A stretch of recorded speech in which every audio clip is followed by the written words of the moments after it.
Scratch on my face. You can tell me. I didn't get it from a fall.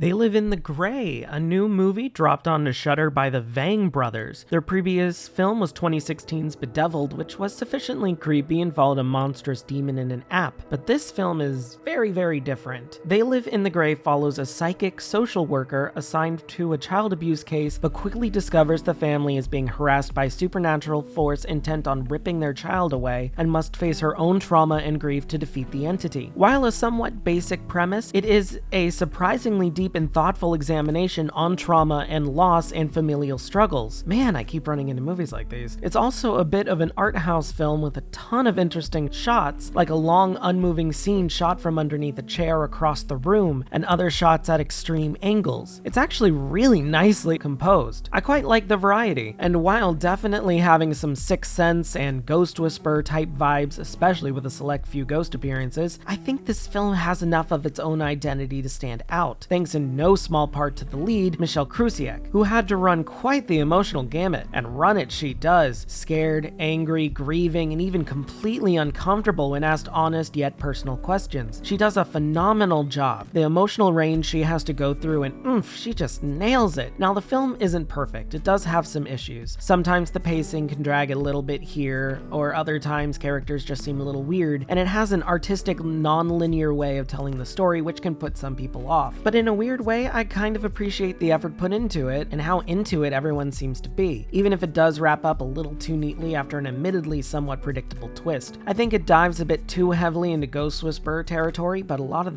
these films do, except maybe We Go On. Check out that review in the playlist. I should have it linked somewhere. The effects are decent, and the emotions are strong and effective. The scares are mostly pretty effective. It's more accomplished through a sense of unease and uncomfortableness with some really good practical effects here or there. There's not really any jump scares, which is always something I appreciate. I like this film a lot for what it tries to do and what it accomplishes. It's unique despite its cliche subject matter, and a lot of that goes to the lead actress and the bizarrely intriguing shooting style. I definitely recommend this one. They Live in the Gray gets an 8.5 out of 10 from me. Hey guys, thanks for sticking around for another one. Again, another weekly Shudder movie. So many of these, they just keep putting in some good stuff, and it's good. I'm sorry, it just is.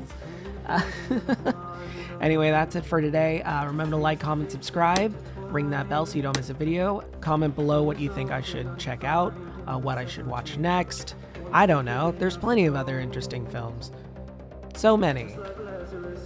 I'm definitely gonna check out Texas Chainsaw at some point. That is a need to check out. I've heard very, very mixed signals, so I'm curious my thoughts about it.